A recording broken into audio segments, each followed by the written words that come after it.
Welcome back, welcome back, welcome back to the Vet S.O.S podcast. Remember, you do not have to drown in the sea of transition. Grab that Vet S.O.S Lifeline. We're here to help.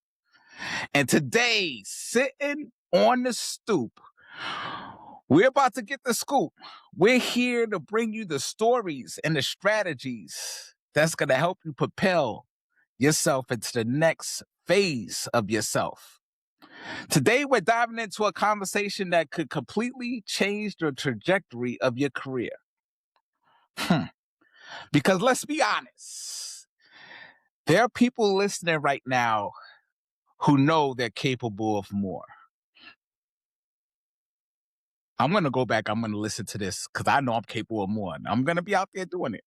More Sure. what? You say more what, Albert? I say more opportunity, more impact, more income, more growth. But they don't know where to start. When I transitioned, I didn't know where to start. I'm over here trying everything. I didn't know where to start. Maybe you're a veteran transitioning out of the military and wondering how to translate your years of leadership and service into your next career. Maybe you're a professional feeling stuck in a role that no longer challenges you. Maybe you're looking at the world of technology and data analytics thinking, wow, this sounds amazing. Can I really do that? Our guest today has dedicated his work answering that same exact question. Albert Bellamy is the author of Data Analytics Career Playbook. Y'all see it over his right shoulder. A practical and powerful guide designed to help data analysts. We all are data analysts, and Albert's going to explain what I mean by that. Sure. Career changers, veterans, and professionals break into the most in-demand, high-demand career fields in today's economy. But here's what makes the conversation different. This isn't just about data.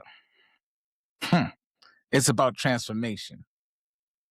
It's about how you're going to reinvent yourself into your new self. It's about learning how to see opportunities where others see obstacles. It's about building confidence before you have the title. It's about creating a strategy before you ever submit an application. That fear of missing out, FOMO, right, Al? Like, it's about understanding that your future isn't determined by where you start. It's determined by the actions you take next.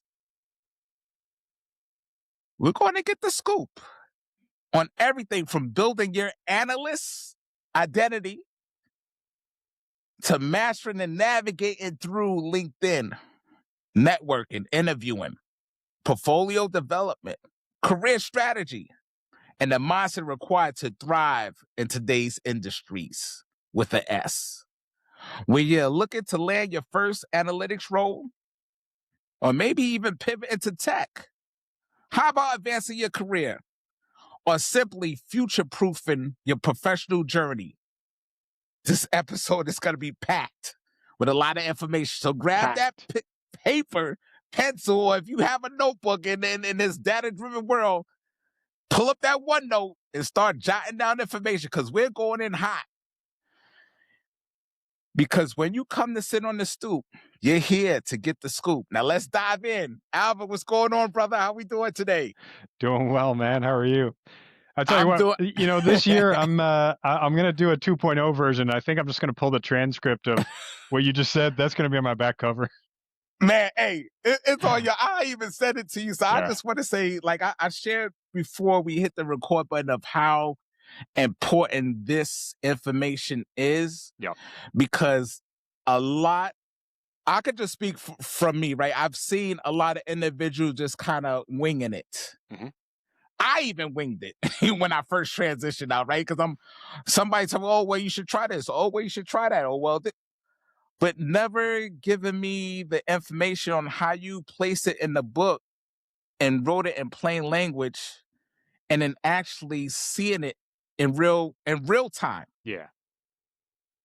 Of how much it helps you get into your next position in life. Yep.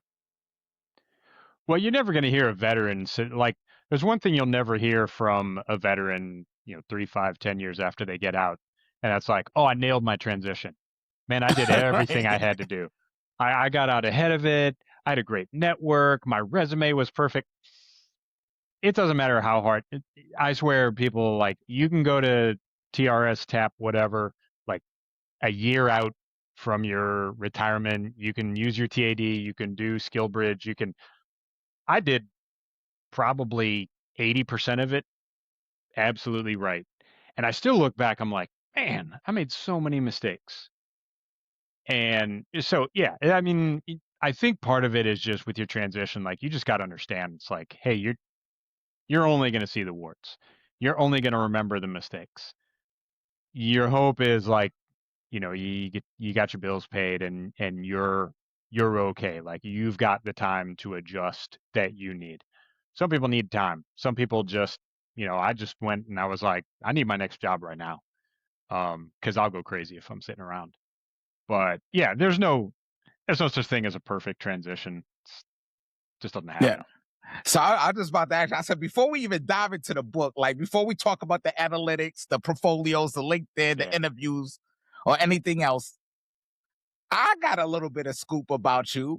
I know, sir, the audience, the listeners, they want to know what's the scoop on Albert. Like, how did you get here sitting on the stoop? Just give us a little walkthrough, as you said in the book, a little elevator, a knowledge share. Elevator pitch. Absolutely. Yeah, I did 23 years in the Marine Corps. I started enlisted. I did logistics for about 8, 9 years. And then I came over to the officer side during the War on Terror and became an artillery officer. Officers in the Marine Corps, I mean, you just get tasked with everything. So I probably did, of my time in artillery, I probably did half of that actually doing artillery and the other half doing other craziness, some of which was analytics type stuff. And as my time started to wind down, I knew that's what I wanted to do with the rest of my life. That right there is a huge stumbling block. I know that a lot of people struggle with that. I knew exactly what I wanted to do with my second career. And so I managed to set myself up okay, but I still had that FOMO. I still had the imposter syndrome, like, am I really qualified? Am I going to be competitive when I get out? And I still felt like, I'm kind of executing a StumbleX here. And when I got out, it was like, okay, well, I don't really know all that well how to do this next job. I don't know what it looks like day to day. And so I feel like that's the story for a lot of people. There are people coming out of different jobs and they're trying to figure out how to get into a data analyst position or something close to that. And people coming out of the military are sort of uniquely qualified to advise on that or to do that because we've got to do something completely different. So I did avail myself of SkillBridge, and I did a sort of data related SkillBridge internship.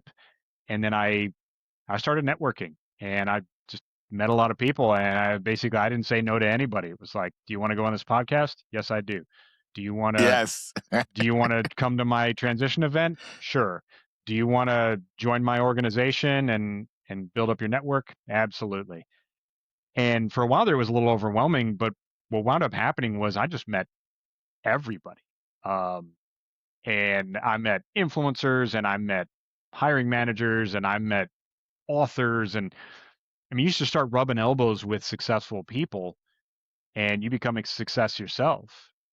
And so when it came time to get opportunities and to find a real job, not an internship, suddenly there were, 3, 4 offers there.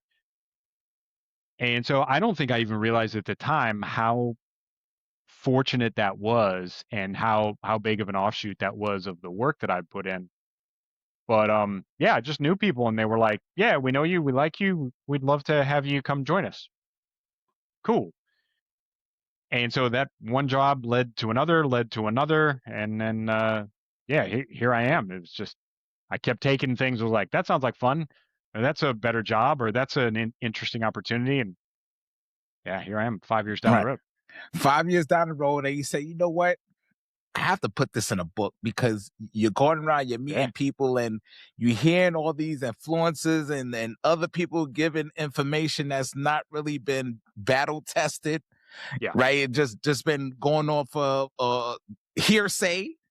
You say, I'm gonna make a book, right? So when I first, because I got the audio version of the book, right? I'm Mhm. so glad that you had the audio version of the book because of my schedule and what I'm trying to do on my health journey. I was like, man, I could pop this in, go on my walk, I could work out Good. and listen to it. When I was listening, I said, man, I would have never thought the information in the book aligned with the picture of the book. So I always like to ask the authors, what made you come up with the, I tell people, if you're walking through an airport and you stop in data analytics, like I would have picked it up, right? Because I dabbled in the data analyst space for a while, right? I was like, oh yeah, let me see where he's talking about pivot tables, Power Yeah. BI, Tableau, SQL.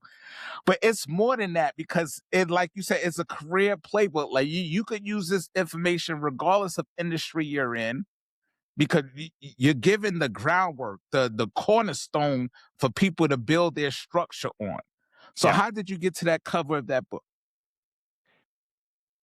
Strangely enough, I used a model of another book. I saw the cover, it looked great, and I hired a guy on Fiverr and said, "Hey, can you mock me up something like this?" Tweaked a couple of things that I didn't really like about it, and I said, "Hey, I'd like to have a couple of different graphic elements on there." But yeah, just like the kind of the vibe of it. It's Michigan colors, which isn't great for me, but it pops. And he mocked me up two or three, and I was like, okay, tweak this, and this, and it was yeah, it wasn't really much more than that. Just really like the visual of another book that I was trying to emulate. And you started off at chapter one. He's like, look, I'm gonna share about my military career, Mhm. and I'm going from knuckle dragger to nerd, right? Because you talk about that user introvert, right? Like a lot of Yeah. people, and you even made a mention that in the book. Like a lot of people are introverts. Like, how do Mhm. you connect? And like, man, I really need to put this in a format to where it could reach everybody from I said from a GED to a PhD Yeah. and everything in between. I like that. Yeah, I'm gonna use that. Yeah, I really once again, military people, transitioners, we are uniquely qualified Mm. to do this because we're forced into it. I mean, they kind of they force you in, and they strip the paint off, and they make you something new. And then on the way out, you kind of have to do that to yourself as well. Right, Because there's only so many of us that are going to go straight into like GS jobs, or right. take the uniform off and put a collared shirt on and do more or less the same job you did. That's for some people. It did not appeal to me. And even staying in the defense sector and going and working Mm. for one of these contractors, like I had that available, and I just decided it wasn't my thing. And so you really have to kind of reinvent yourself. Like your identity Mm. changes whether you like it or not. You take off the uniform. Some of us make handy dandy logos with our ridiculous terminal rank, um, but yeah, you've got to come up with a new identity that may or may not Mm. incorporate elements of your service in it. Some people just give the whole thing the Heisman and they say, "Hey, I'm a veteran, but that doesn't define me." And I don't want to talk to veterans. I don't want to. Some of us, you kind of go whole hog into the civilian world, but maybe you belong to the Legion or the VFW or something like that. Right. Some people are just they become military influencers and they become all sorts of involved in transition. I definitely picked and chose my spots, I suppose. Um, I, I I don't stay involved in military transition. Mm. It's not it's not really my jam. I know that other people do that very well. I do enjoy advising people coming out of the military, but yeah, you've got to find a whole new identity. Right. And even if you're not someone that's going to go out there and try and get 10,000 followers on social media as an influencer, you just got to redefine yourself somehow. Mm. And I feel like that's something that most veterans transitioning don't take the time to do, is to figure out who they are now. And I feel like people switching careers, they don't often take the time to do that. They think that that's just going to kind of come by the way. And so you got all these people out there trying to be jack of all trades and say, well, I'll do Windows. I do a little of this and a little of that and a little of this. A lot of what I do with my coaching clients and a lot of what I talked about in the book, it's like, hey, you've got to, the choosing kind of has to come first. Right. You've got to pick a new identity and commit to it, because that's who people want to hire. They don't want to hire somebody that's indecisive and, and has got their toe in the water in a bunch of different places. Yeah, you want that locked in, like laser Yeah. focus. Because I know many veterans, career changes, and professionals feel trapped by their past. Mhm.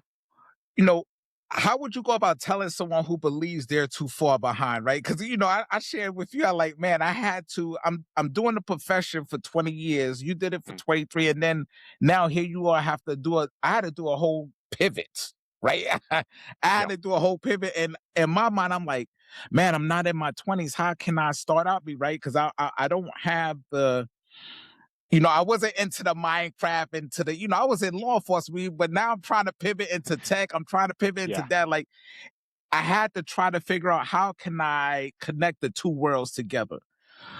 So I thought I was far behind. Like, did you ever feel that way that when you made that transition? Because I know you have your shirt, and I love it. I love it because it's a major data, right? So I'm Yeah. thinking, wow, I use a major, and then talk about data, but we live by major data every day. We process Yeah. major data on a daily basis. So for somebody that's transitioning, and this is for the veterans, and if you're just now tuning in, we're talking to author, Marine Corps veteran Albert Bellamy, talk about his book, Data Analytics Career Playbook, and he's giving us the insights of how to be successful in your life journey, right? Because you could use his book and you could see how you could apply it to everyday living. Yeah. So my question is like, what's the scoop on that? Like to help somebody think that they far behind it, they behind the curve. And you like, look, you already at like when you find out is the best. I remember one of my mentors told me the best time to invest is today. Don't think, well, oh, I should have invested Yeah. 5, 10 years ago. No, do it today. Start now. Start today. So what's the scoop on that, Albert? What would you share with somebody or think they missed the boat or they missed the train or they missed the opportunity? I would just say, look, so you feel behind. Neat.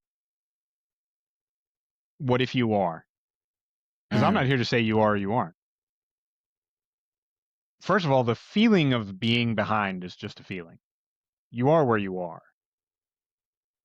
So yeah, when I was 44 years old and I retired, and I'm a rookie data analyst, first time in the field outside of uniform, was I behind skills wise people that have been data analysts since they were 21? Yeah, absolutely. But I'm ahead of people that are 50. mm. It's facts. So, and at that point, it's you take kind of a tough love military view of it. Well, what are you going to do about it? Yes. Yeah, you aren't starting when you're 21. You are where you are. So if you feel behind, neat. That and $5 will get you a cup at Starbucks. Right. What are you going to do about it now? And so it's like the investing thing, but I think it's who knows if it's a Chinese proverb or not. I think I talk about it in the book. It's like, hey, the best time to plant a tree was 20 years ago. The second best time is today. And if you don't have a time Today. machine, well, 20 years ago is not an option now, is it? Right. So yeah, you can sit there and cry about it, or you can, get off your butt and do something about it. My answer was, look, I am 44. I'm not going to go back in time to when I was 21 and teach myself to Mm, code. So I will never have the technical baseline that a lot of data analysts or data professionals have that are in their mid 40s. So how can I make that up? And how can I turn what I have been mm. doing with my life to my advantage that none of those dorks will ever have. Okay, well, I was leading Marines, not really in Yes. combat, but I was leading Marines on deployments and combat operations for years, and I was doing logistics with a first sergeant screaming at me, and none of them will ever know what that's like. And I was, Right. and I dealt with drill instructors, and I dealt with great leaders, and I dealt with stupid leaders, and like they don't know what that's like in an austere environment. They don't know what that's like on a deployment. They don't know what that's like where an accident can get people killed. Um, so how do I turn that to my advantage? And that to Mm. me is the thing that is common to anybody that's transitioning into data analytics, because we get a lot of teachers, and a lot of Yes. them are my clients. Like, they come to me to help with their resume, they come to me to help with coaching, like career guidance, and they're always trying to run and hide from their experience.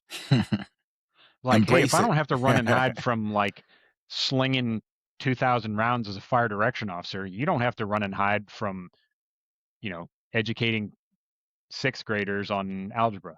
Like, Right. there's something in that nobody else has. You are unique and you are special in some way that is going to help you as a data analyst, whether you stay within that domain or not. And I ran and hid from the defense domain. I didn't go work for Booz or Mantech or one of these contractors. I went and worked in Mm. marketing. So there was nothing Yeah. technical about my time in the military that helped me, but I certainly took things that I learned in the military and turned it to my advantage. So that's my question. It's like, okay, Mm. you are where you are, so you got to make your peace with that. What's your new identity now? And Mm. how do you take the thing that you have been doing and turn it to your advantage? And look around at the people around you and say, yeah, you're ahead of me. You're better Python coded than me, and you probably always will be. However, you've never done the things that I've done or seen the things that I've seen. Right. And that's what And you so I've talked got about in something the you don't book. have. And that's what you talked about in the book, your analyst identity, Yep. becoming before achieving, right? And this one thing I used to tell, when I was a career advisor, what does it mean to think like an analyst before becoming one, right? Because you mentioned this in the book. Don't say that you're aspiring because it's showing them that you're desperate, right? Like, no, tell them what you are. Like, you Like, don't I believe in am yourself. a. You have to believe in yourself. When did that shift happen for you? When did that shift happen? Like, okay, well, I did this in the military. I did this time. Now I'm in my new phase. I am this. I am an author. So I'm going to go ahead and publish a book. I didn't say I'm an aspiring author. Wait till my book come out and see if it makes sales or see if it get traction. Like, no, I'm an author. Here's my, like you Yeah. said, make the action, make it actionable, make it, a verb in action. Yep.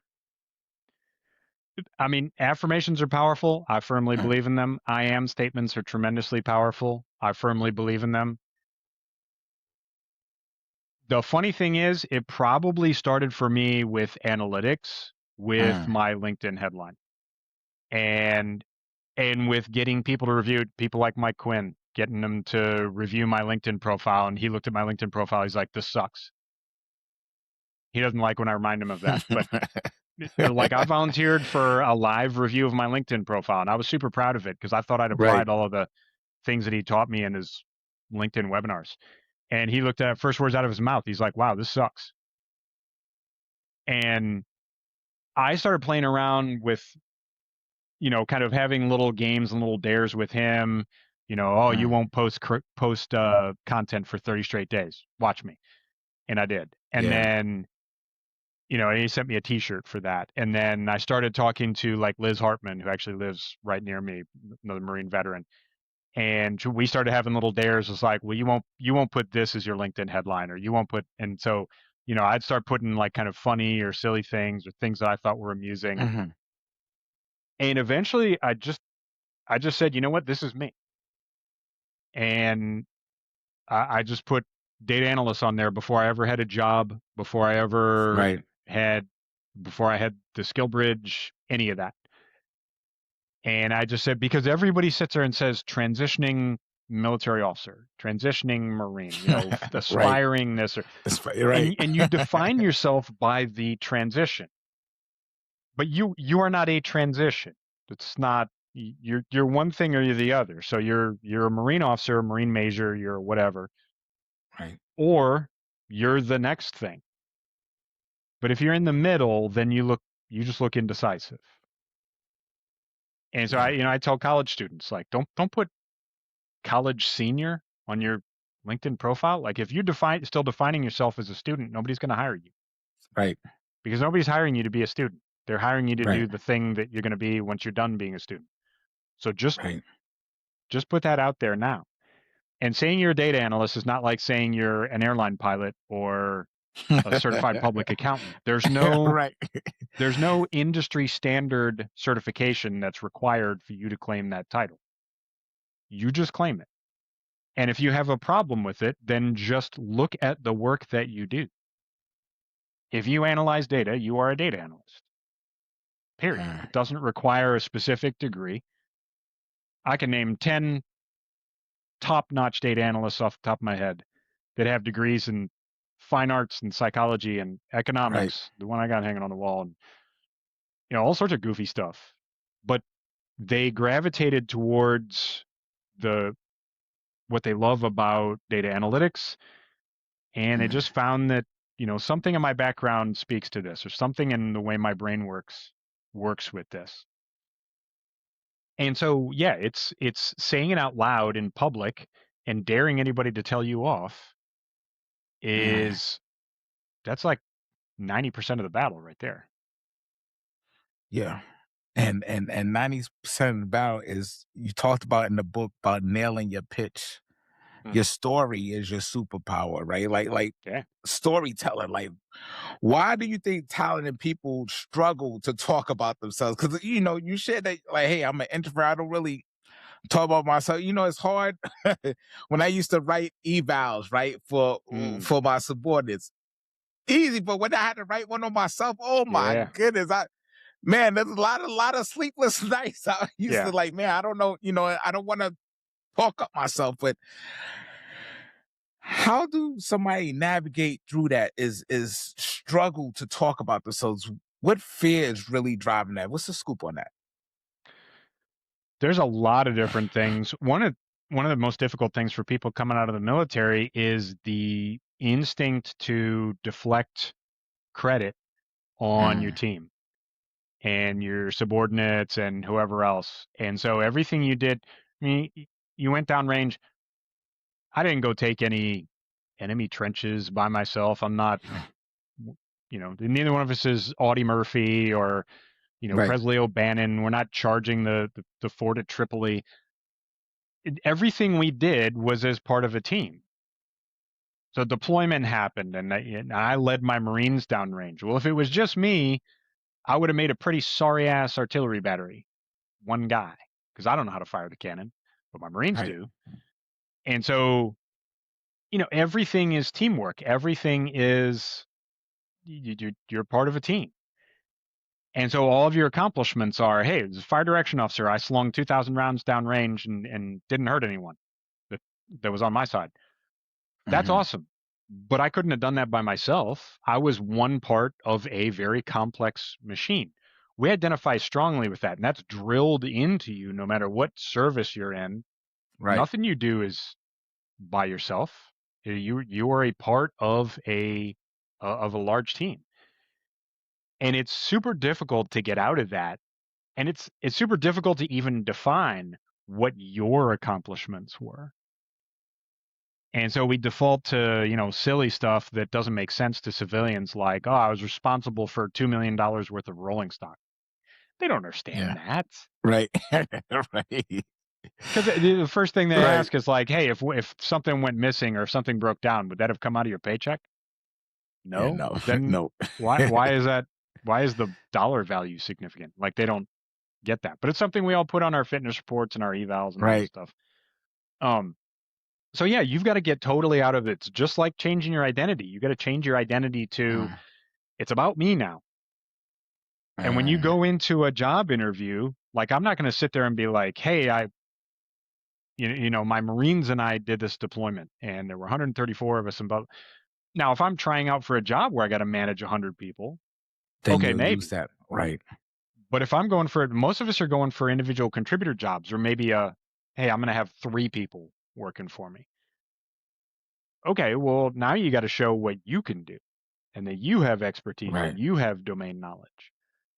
And that's a difficult transition for us because it's not what we're rewarded for in the military most of the time. Right. But yeah, you've got to sometimes I got to talk to people and just be like, hey, I got it. You were part of a team. There was a 10 service member team that accomplished this thing. And I and my staff passed this division level inspection with a such and such 97% rating. Okay, cool. None Yeah. of those other team members are in the interview room with you. And if they were there, they'd be competing with you for the job. So you Right. definitely don't want to make them look good at that point. But none of Right. them are there. It's just you. That employer is going to hire you based on what you can do. So they don't Right. want to hear about the accomplishments of your team because they're not hiring your team. They're just hiring you. Right. And And I even that know. is super difficult because we're all self-effacing. We're all, take the blame, none of the credit. It's all my Marines. Yeah. They did everything. And that's one thing you put in the book too, because you talked about the time you got a award, right? And then he's like, "Oh man, I was just doing it. It was just an election, right? I just Yep. I didn't do anything Yeah. spectacular." But he shared with you, he's like, "It's not just the election; it's the importance of it, and Yes. showing that you got awarded like this recognition, showing how the importance of that event was significant, basically to the livelihood of that population." Yeah.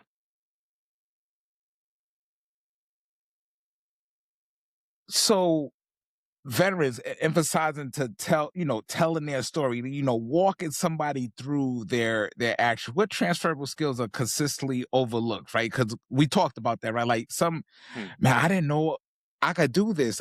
When I went and was learning data analytics, in my mind, like I didn't even know I could do this, but I was Yeah. already doing it in the military as an investigator. I was already processing, looking at crime trends, looking at, like just different things. I'm like, wow, I was a data analyst for years, Yeah.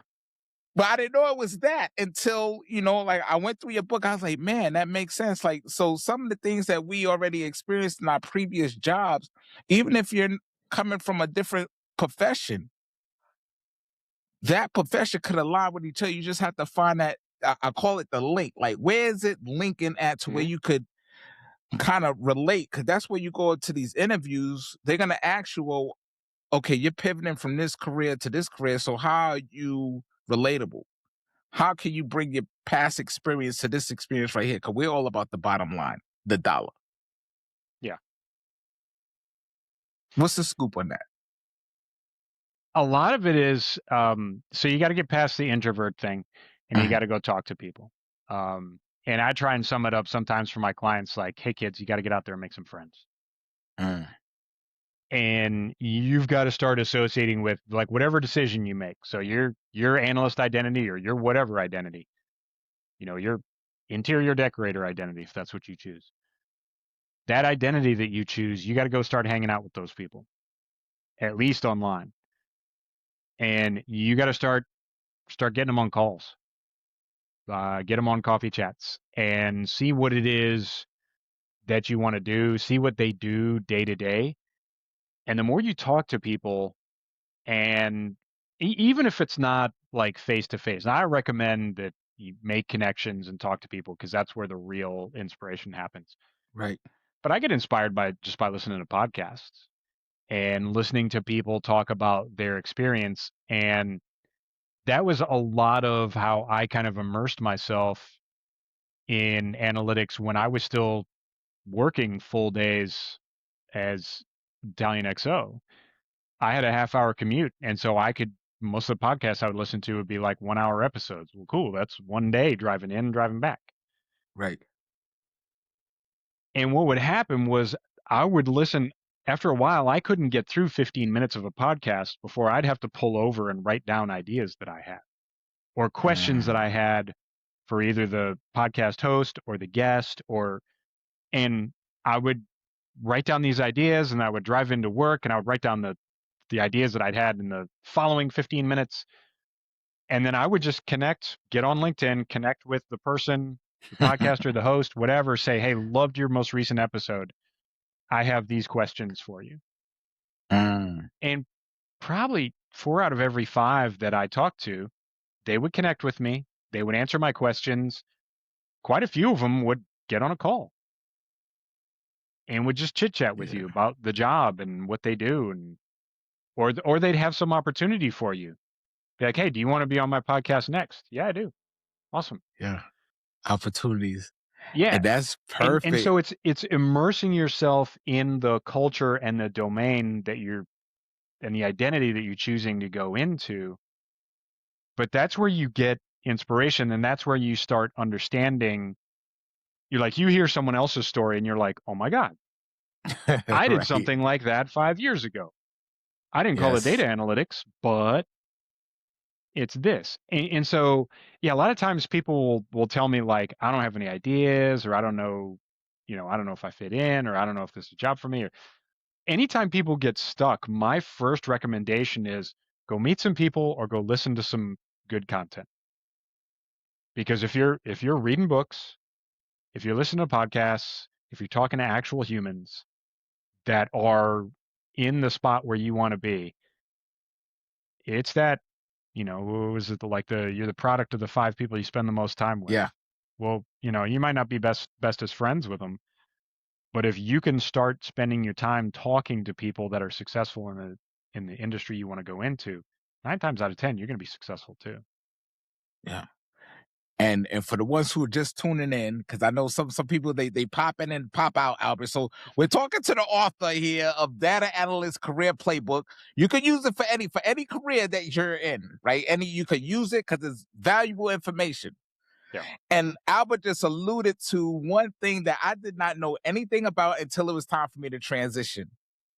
Is that mythical LinkedIn, right? Yeah. The magnet, the building your digital credibility. Because one section in your book, you talked about you gotta, I'm from the in the city, right? You got to build your street cred. So now it's like you got to build your digital professional cred, and that's on Yeah. LinkedIn.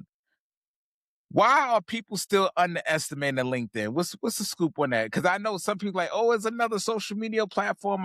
But Yeah. I share with them like it's more than that. Like, you put in the book, like you could be either a consumer or you could be a producer of the info. Like, be on the other side, right? Be a producer, be a contributor. It's a lot of consumers, but are you contributing to the algorithm? Are you contributing to the information, valuable information, Yeah. vetted information? So why do you think people still underestimating LinkedIn? Well, like because I know that you give classes and you give strategies on how to build up your digital cred profile. What opportunities are they still missing? You think they're missing by not having a strong LinkedIn profile? Either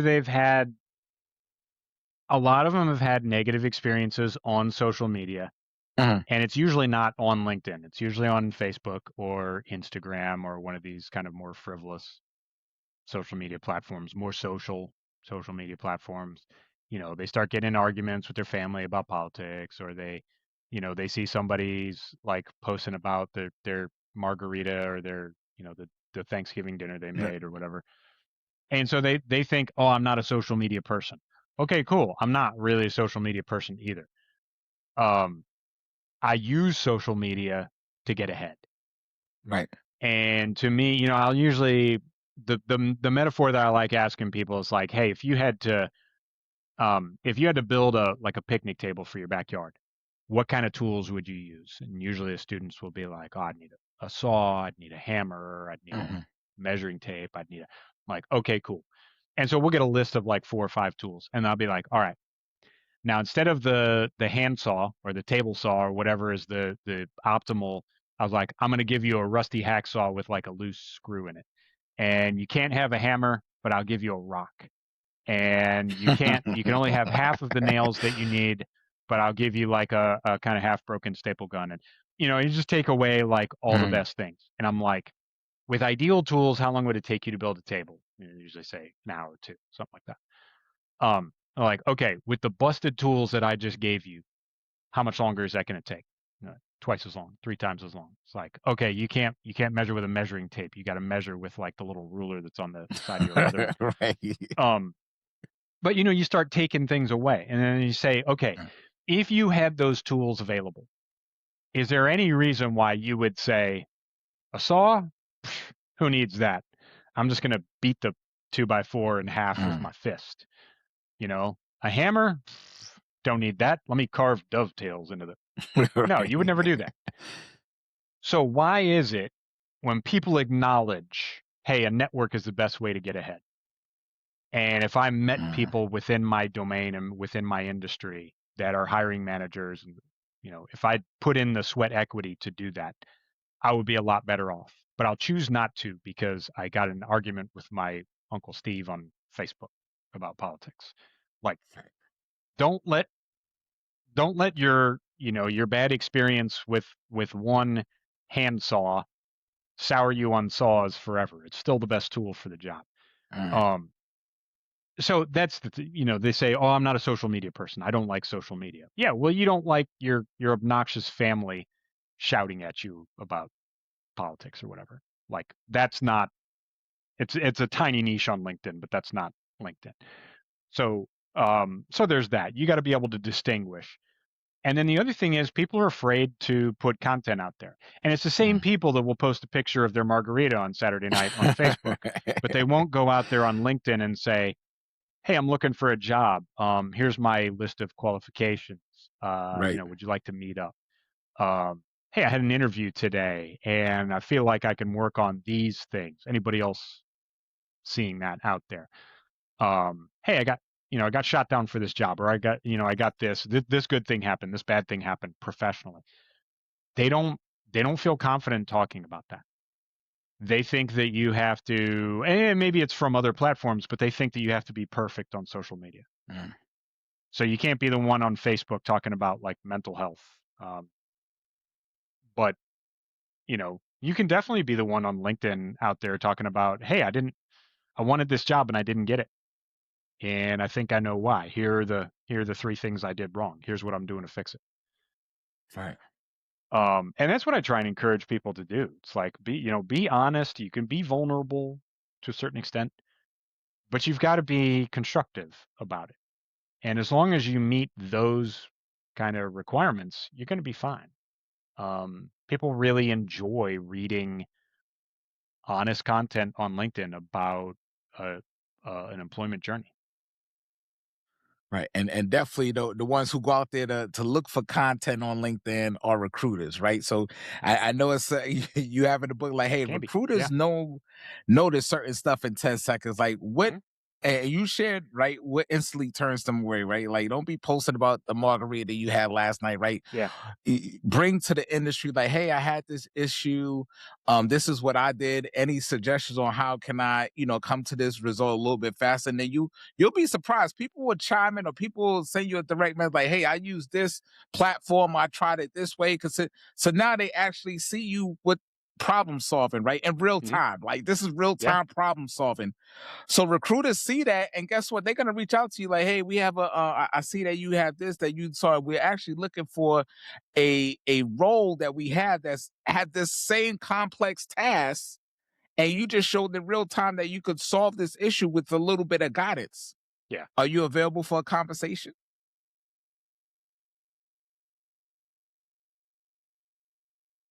So what's the scoop on that, Albert? Like when you tell or share with people is building up their LinkedIn profile to be vulnerable in that aspect, right? Like to like, hey, you put a issue that you're having or show that how you solved a complex situation or you're going through and you're working through a solution, but you're showing something instead of, oh, I gotta make sure it's right. I gotta make sure it's correct. I Yeah. gotta, you're tweaking it and you're never pushing it out there, right? So now you're missing that opportunity. Yeah.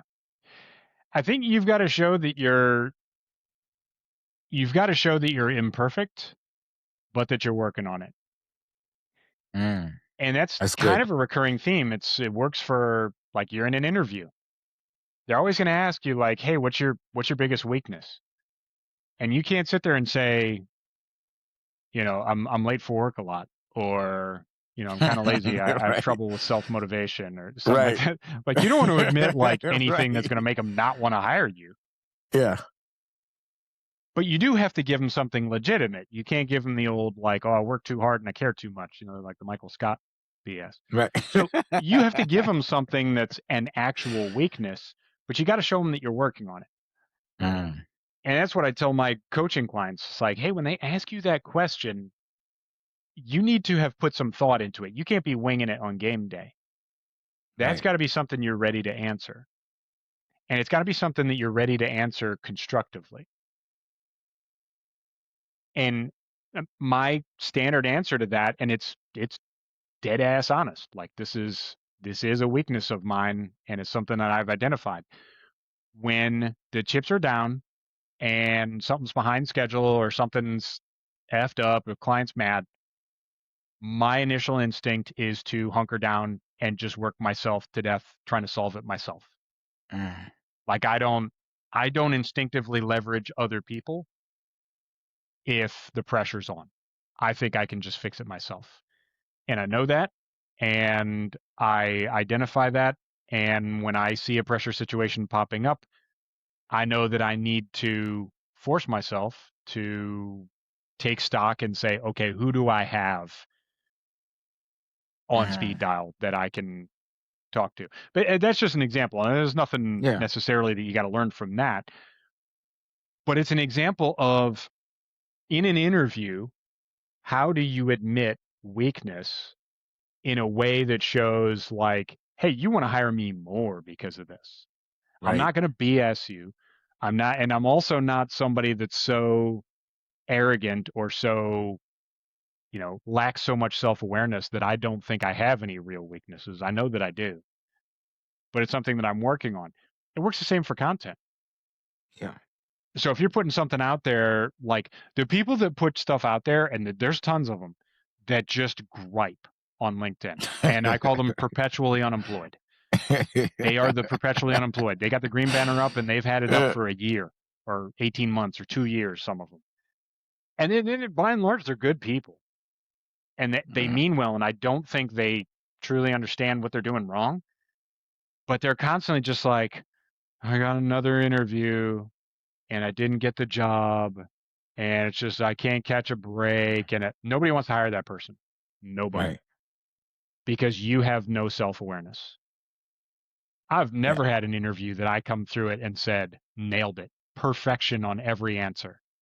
Yeah. Every interview I've ever been on in the Marine Corps, out of the Marine jobs that I got, jobs that I didn't get, every interview I'm like, oh man, I screwed up these three answers and I know exactly what I should have said. Or, hey, back to the drawing board. I don't know, like the vibe wasn't good on this in this interview. What did I do wrong? And you do like a quick after action or Mm, stuff that's second nature to us in the military. But you got to have some self-awareness and you got to be able to put a positive spin on things. You can't be out there like Debbie Downer, another month with no job offer. yeah. Heck no. Just be Yeah. like, hey, this is the month I get one. Yeah. You gotta speak positive. And that's one thing you Exactly. did share in the book is you talk about networking secrets, right? So most of the time, you put this in the book like you really get opportunities from your network, right? The Hmm. the applied through the applicant tracking system, the ATS. That's the long way. Yeah. The side door, as you put in the book, is Yep. through networking, right? Like, why do you think people hate network, right? Because now it's the human connection, right? This is why I tell people, I said we could do all the analytics and the AI this and AI that and computer this and computer that, but it's still a human Yeah. behind all of that. How are you going to build your network? How are you going to build that? Don't forget, you got people walking around going to, hey, I got this problem. And you know what they say? Hey, I know a person. Yeah. I know a person. I'm gonna reach out to them, see if they're available. I'm gonna send you their resume. And they be like, hey, send this person the resume. Why do you think people are so hesitant about networking and what are they getting wrong? because they think a couple things. They think networking is nepotism.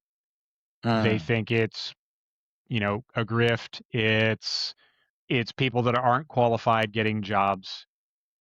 They think that it's like a good old boys network, that it's, that you have to either be rich or have to have gone to a certain school, or you have to know important people, your daddy's got it, whatever.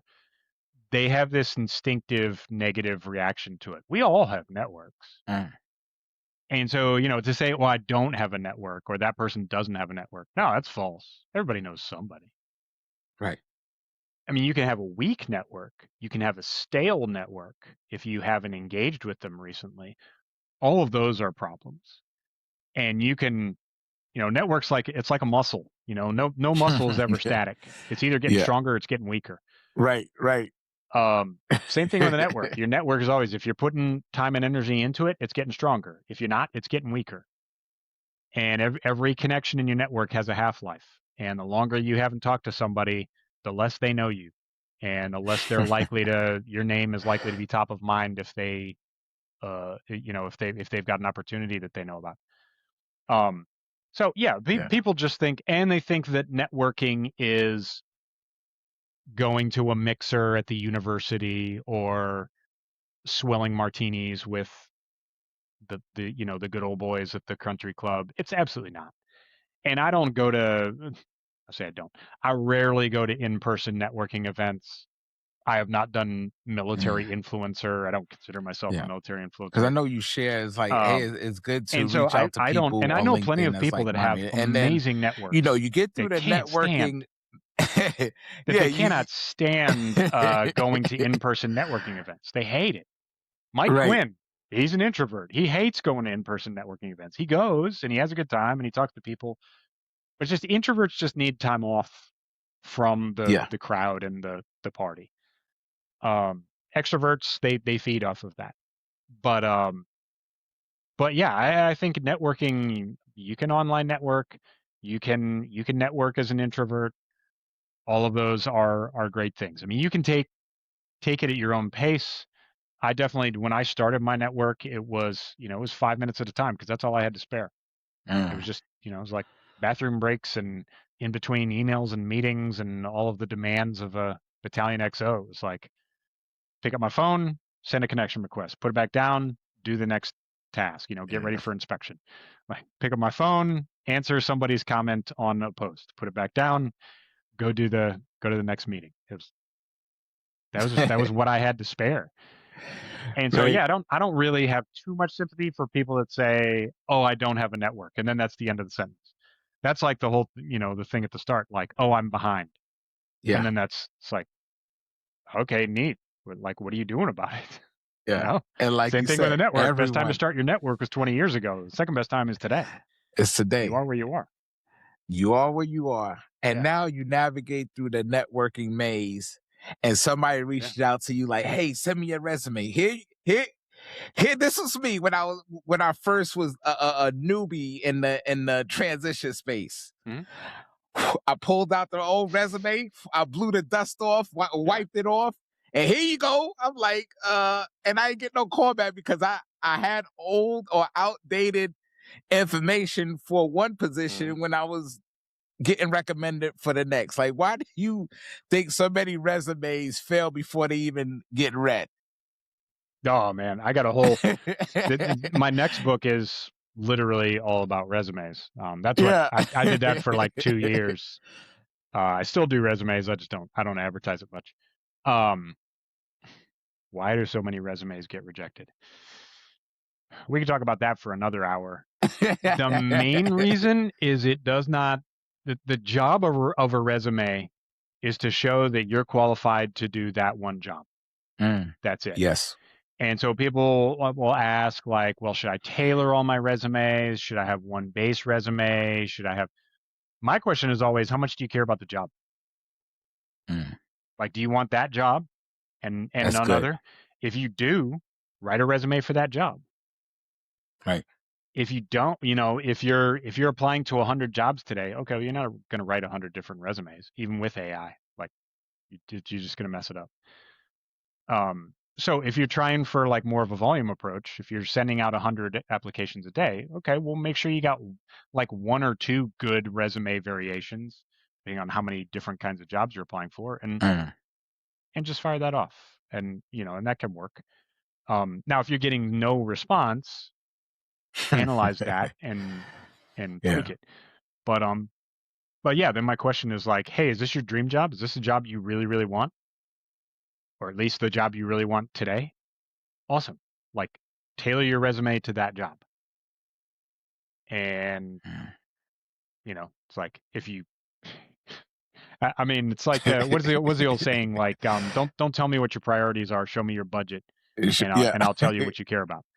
Awesome. Well, Right. that's I mean, tailoring a resume, that's a budget for time Right. and energy.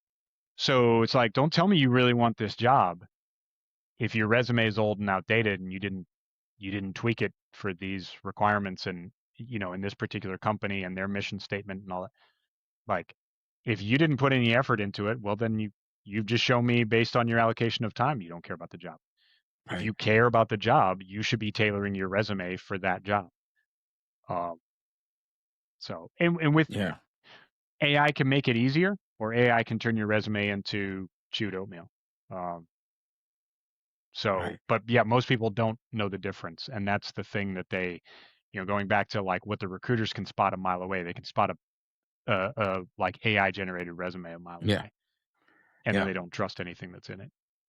Yeah. And that's one thing you did mention in the book is you want to have like I call it the trifecta, right? So you want to Mhm. have your resume align with your LinkedIn, align with your if you have a portfolio, So Yeah, I tell people your resume and your LinkedIn, think of it as your portfolio power, right? It's like the yeah, show and don't tell. Like show me like these things have to align because you can't say that you're one thing and you're portraying something else, right? You're gonna get overlooked, right? yeah. What does a portfolio speak louder than a certificate, right? Like, because you mentioned that in the book, like you should have stuff that's aligned with what you're going for, Mhm. and not just some random stuff out there. Yeah, there's too many people. I call it fun with numbers. There's Mm. too many people doing. They think that a portfolio is a check in the box. It's like the fact that I have a portfolio makes me qualified. Nothing could No, be further from the truth. right? And there's Never. a whole lot of people out there pushing projects that are like, this is fun, but this will make a pretty bar graph, or this. The only time I've ever made pretty visualizations was for like Tableau competitions or like a Maven Analytics thing, which those things have their place. If you're having Mhm. fun doing data analytics, data visualization stuff, awesome. Like that's better than doing nothing. But every dashboard that I ever made professionally looked boring as hell.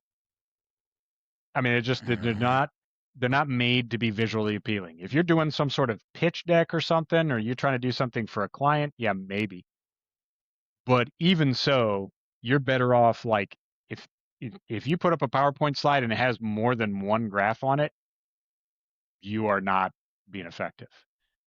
Right. Um, and honestly, like a PowerPoint deck should probably only have like one or two data vises in it because otherwise you're just confusing the the recipient. Um, so the fact that you can make a Tableau dashboard look like a circus is not a selling point. If Right. you can take data and actually do something meaningful with it and derive an insight and then communicate that insight effectively, that has value.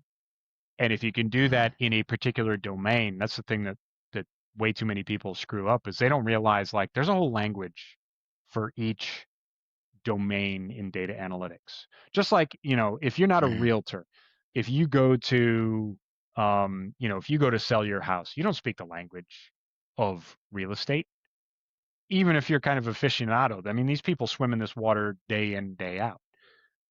So if you're going to go to bat against like people that actually know their stuff with real estate, you're going to lose.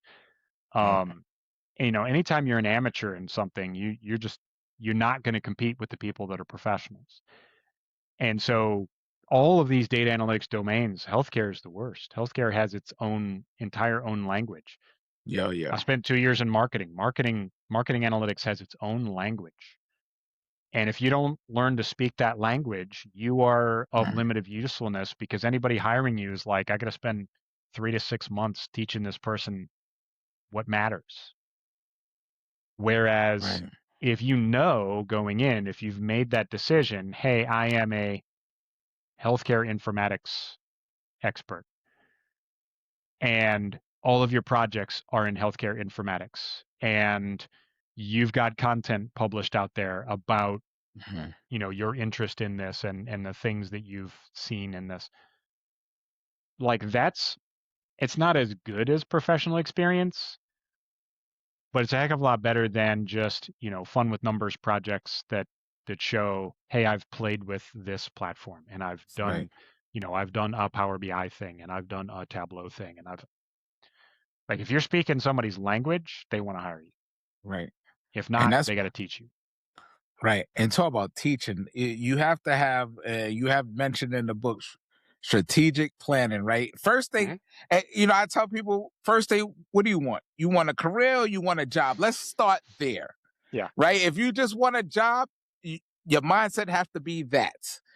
But if you want a career because you're trying to stay there for the longevity, trying to promote within the company, you want to bring that skill set. Why do you think people focus more on getting hired instead of building a career? Well, that's another. I mean, if I write all the books this year that I intend to write, there's another one, and that is, I'm toying with the title, but it's, sticking with the data analytics and getting Mm, promoted and succeeding in a data analytics career. Um, I think there's just, uh, it's kind of low hanging fruit to do content, books, courses, boot camps, all this stuff mm, for people to get into the job. I think people are very quick to discount the difficulty of moving up in a career, and they think that they can just work that out by trial and error, that, like, once they got their toe in the door, they're kind of mm, untouchable. um but no, there's a whole lot that you can learn about building your career mm. that is very, very different from what was required to get hired in the first place. Wow, that's and so I reached out to a couple of my analysts out there, and I said, "Hey, send me a question where I can ask Albert when he comes on because I'll be speaking to him today."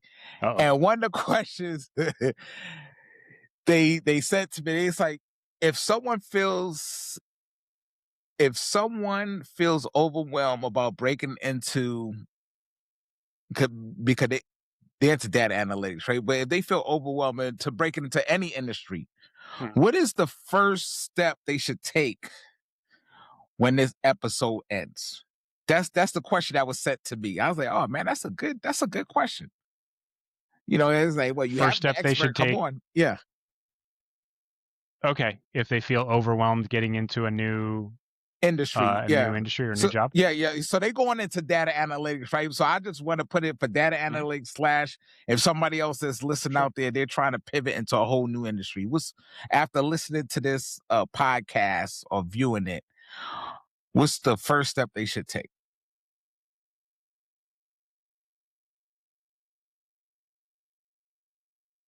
I'm always, for a first step in any process, I'm always going to Mm, default back to belief and identity. mm, And some of the visualizations, some of the self-talk exercises that I lead my clients through are, they relate to, like, hey, you're as qualified as anybody else. mm, And a lot of the overwhelm comes from, there's this narrative out there that the industry's crazy, or the job market's crazy, or it's tougher than ever to get a job out there. Like, come on. yeah, Like, anytime you say it's tougher than ever to, like, it's almost guaranteed that that's not true. right. Like, unless you're talking about, hey, it's tougher than ever to get a job as, like, a carriage conductor or something, like a horse and carriage, like something that like history has, outmoded. But, you can't go in for all of that. What I tell people is, look, every day people just like you are getting hired. Yes. You don't need the job market can be crazy or it cannot be. Maybe it is tougher than ever to get a job as a data analyst. I think that's almost certainly untrue, but it's certainly more complicated. And, it's not as straightforward as maybe it once was. But tomorrow, somebody who walks, talks, and acts just like you, has your list of qualifications, has every one of your advantages and disadvantages, is going to get hired for the job you want. That person could be you, or it could be someone else. And that is entirely up to you. Wow. Thanks for And that. so, it's like, hey, you just need one job. That's all you need. Yeah. You put that in the book. And Yeah. like people coming straight out of college, they're going to get hired tomorrow. People that are middle aged that are coming from being teachers, they're going to get hired tomorrow. People that are transitioning out of the military after 4 years or 40, they're going to get hired tomorrow. You are the determining factor, like your conduct, your behavior, your choices. That's what's going to determine whether or not that person is you. I appreciate that. Yep. And where can people connect with you and definitely get a copy? So for our listeners and viewers out there, one thing I would like to share is this book, Albert's book, Data Analytics Career Playbook. It has everything what we talked about. It talks about strategies. It talks about how to optimize your social media professional presence. It talks about resumes. It talks about how to, because you're the product. That's what I would put in the book. You are the product. You are selling yourself, your services to an organization, to a company to get them to their next level. And if you want to know more and get more information, get his book. But I'm let Albert share where you could get his book, how you could connect on his website and all. And if you want culture, service, everything, Albert, how can they get in touch with you? Absolutely. So the book is available only on Amazon. It is there on Kindle. It's available on Kindle Unlimited. So you got the subscription. You can read it for free. Obviously, pay for your subscription. But Kindle, softcover, hardcover, Audible, all of those are available on Amazon. My website is themajordata.com. And on there, you can hire me to do a resume. You can hire me to do individual coaching. I do have bootcamp employment coaching cohorts going. I don't have one right now, but there is you go on there, you can get waitlisted for the next one when I convene that. And yeah, connect with me on LinkedIn. What I always tell people is you got to send a message if you really care. So once again, if you care about the job, put some time into the resume. If you care about the connection on LinkedIn, send that person a message. I know it's a little tougher now than it used to be. They don't give away as many freebies as before.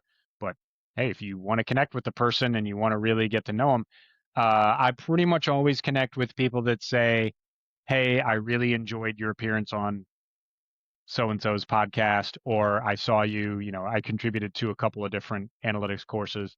Anybody that says, I liked your post on, or I liked your appearance on, or whatever, if you reference something specific, any content creator, that's the way to their heart. If you say, I liked what you said about this, you're my guy. I'll connect. And I approved that message because Yeah. earlier today I sent them a LinkedIn message. I said, hey, I can't wait to have a conversation with you later. And like less than 10 minutes, Albert responded and said, yeah, Yep. man, I'm looking forward to it. So what he's saying has been validated by Kings on this, Absolutely. sitting on the stoop, getting the scoop. Validated today. Validated today. So he is telling the truth. Like he will reach out, but you have to be inviting. Don't just hit the connect button and because he's not going to respond, right? Like it's like you're not a bot. He's not a bot. Be communicative. Yeah. Right. So like, hey, like I would say, hey, I just told him, say, hey, looking forward to have you today on the scoop, man. I can't wait to share some more Yes, sir. insights and conversation. And then he said, hey, I see you there. connection.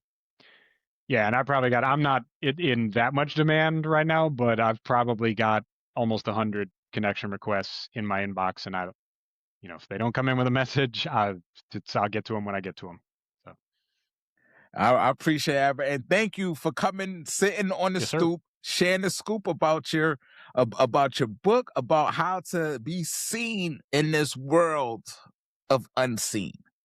Absolutely. Remember, you do not have to drown in the sea of transition. Grab that vet S.O.S Lifeline. We're here to help. Cut through the noise. Reach out. It's certified people that's here to help. Reach out to myself. Reach out to Albert. Go to his website. Listen to this. Like, subscribe, and share. Pass it on to somebody else. Because what you don't hear, somebody else will. And vice versa. So until next time, everybody, take care. Peace. Thanks so much, Kings.